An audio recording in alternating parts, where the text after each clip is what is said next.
300 शब्दों का निबंध, दो जिंदगियों की कीमत। यह न्याय है या मजाक? सोचिए, दो मासूम की जान चली गई और अपराधी को क्या सजा मिली?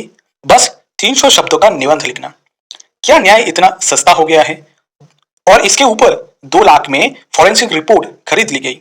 ड्राइवर्स को अगवा किया गया था और राजनीतिक रसूखों ने गुनहगार को बचाने की बहुत कोशिश की।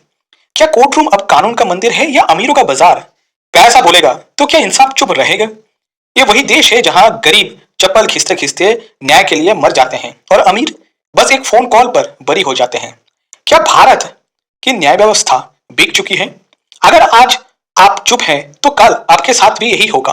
कानून सबके लिए बराबर है या सिर्फ उनके लिए जिनके पास बैंक बैलेंस है? आप सोचिए, कब तक यूं ही चुप रहेंगे? कानून अंधा होता है, लेकिन क्या अब बहरा भी हो गई है? पुणे के हादसे ने यह सवाल खड़ा कर दिया, क्या न्याय की कीमत अब पैसे में तय होती है? अगर गुनहगार अमीर हो तो सजा क्यों कमजोर हो गई है? क्या अदालतें इंसाफ बांटती हैं या सौदा करती हैं? जब दो जिंदगियों की कीमत सिर्फ 300 शब्द का निबंध हो, तो क्या सच में कानून जिंदा है या बस बिकाऊ है? क्या आपको यकीन है कि 2 लाख में इंसान की जिंदगी और न्याय को खरीदा जा सकता है? क्या सच में पैसे से किसी का खून मतलब ब्लड सैंपल बदल सकता है? और अगर सच जानने के बाद हम चुप रह जाएं, तो हम किसे जवाब देंगे? पुणे के उस हादसे में क्या उस पैसे ने सच को जीत लिया है क्या? याद है, पैसा बोलता है, लेकिन क्या हमें ये सच में सुनना चाहिए? क्या अदालत सिर्फ एक शो है जहां कोर्ट भी अपनी कीमत लगाती है? जब पैसे से ब्लड सैंपल बदल जाए तो सवाल उठता है, क्या हम सच में इंसानियत को खरीदने की कोशिश कर रहे हैं? बिफोर प्रोसीडिंग, एक दो जस्ट बेसिक डिस्क्लोजर है. Now, why we are discussing this event? We are discussing this because an additional new supplementary charge sheet has been filed in this case. तो इसके वजह से हम इसको डिस्कस करें.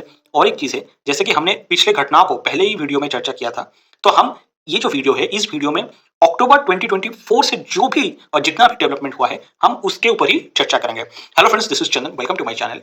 क्या ये सिर्फ एक हादसा है या फिर सिस्टम की धज्जियां उड़ाने की कोशिश? पुणे में 2 निर्दोष जिंदगियां सड़कों पर अपनी दम तोड़ दी. अब 2 लाख में ब्लड सैंपल बदलने की कोशिश की जा रही है. क्या यही न्याय का मतलब है? क्या यही सच में न्याय है? पैसे से इंसान की जिंदगी खरीद ली जा रही है. 2 लाख रुपए में तो शायद आपका मनपसंद स्मार्टफोन मिल जाएगा, लेकिन क्या ये पैसा किसी की जान या जिंदगी खरीद सकती है? जब पैसे के बल पर न्याय को बेचा जा रहा है, तो इंसानियत कहां जाती है? क्या इस खेल में भ्रष्टाचार को ऐसे ही नजरअंदाज कर दिया जाएगा?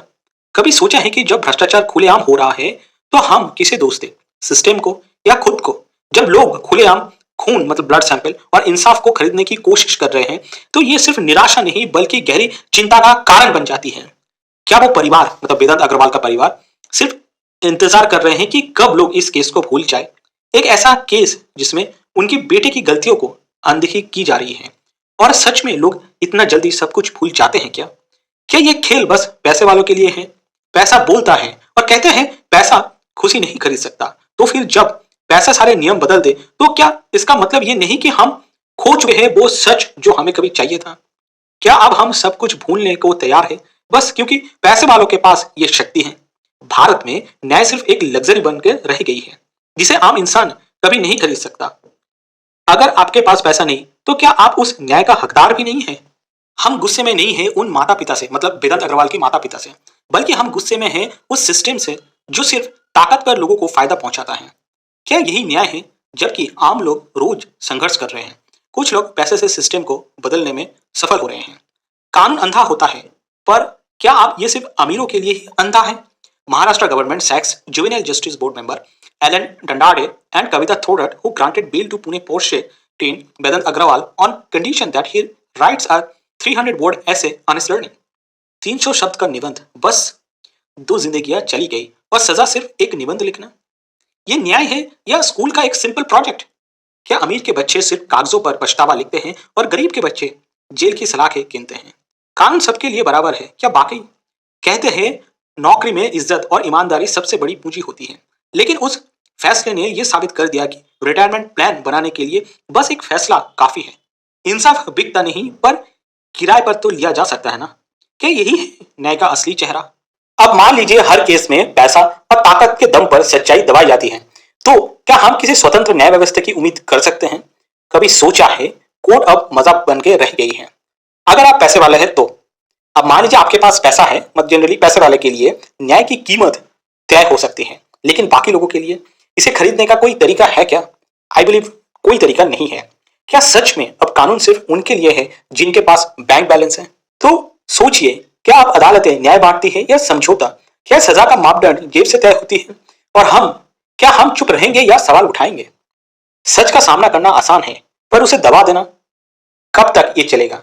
क्या आप सोच सकते हैं कि एक बेकसूर की जान लेने के बाद भी इंसाफ से बचने के लिए कुछ भी किया जा सकता है?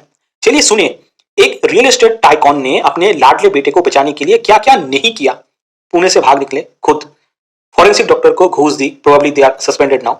ड्राइवर्स का अपहरण किया गया था, ड्राइवर्स पर भी इल्जाम मोड़ने की कोशिश की, नेताओं से राजनीतिक मदद ली, बिचौलियों को घूस देने भेजा, दोस्तों के परिवारों पर दबाव डाला ताकि वो चुप रहें, और तो और 300 शब्द के निबंध पर जमानत मिल गई। अब सवाल उठता है, क्या कानून अब नीलाम हो चुका है? कानून का दरवाजा सबके लिए खुला होता है, पर कुछ लोग अपनी चाबी लेकर आते हैं। क्या हम इसे नजरअंदाज करेंगे या आवाज उठाएंगे? क्या पैसों से इंसाफ खरीदा जा सकता है? अगर आज आप चुप रहे तो कल कौन बोलेगा? इंसाफ में देर हो सकती है, पर बिखरी सकती है। पैसा बोलेगा तो क्या सच चुप रहेगा? क्या अदालतें अब कॉर्पोरेट मीटिंग बन गई है जहां सौदा होती है? क्या हम यूं ही मूर्ख दर्शक बने रहेंगे? कानून गरीब का रखवाला है या अमीरों का गुलाम? क्या अदालतें वाकई में निष्पक्ष है या रसूखदारी की मोहरे? क्या हमारी चुप्पी भी उस भ्रष्ट सिस्टम की साथी बन गई है? इस पूरे मामले ने यह साफ कर दिया है कि पैसा और ताकत कैसे न्याय की नींव को हिला सकती है। लेकिन क्या हम यूं ही चुप रहेंगे या आवाज उठाएंगे? अगर आज हम चुप रहें तो कल हमारी आवाज भी कोई खरीद लेगा। ये सिर्फ एक हादसा नहीं, हमारे सिस्टम का कड़वा सच है। फैसला हमें करना है, सिस्टम बदलना है या इसी सिस्टम में घूमते रहना है। With this note, let's wrap up this video for today. Thank you guys for watching this video till the end. आपसे मुलाकात होगा नेक्स्ट वीडियो पे। Till then, bye bye.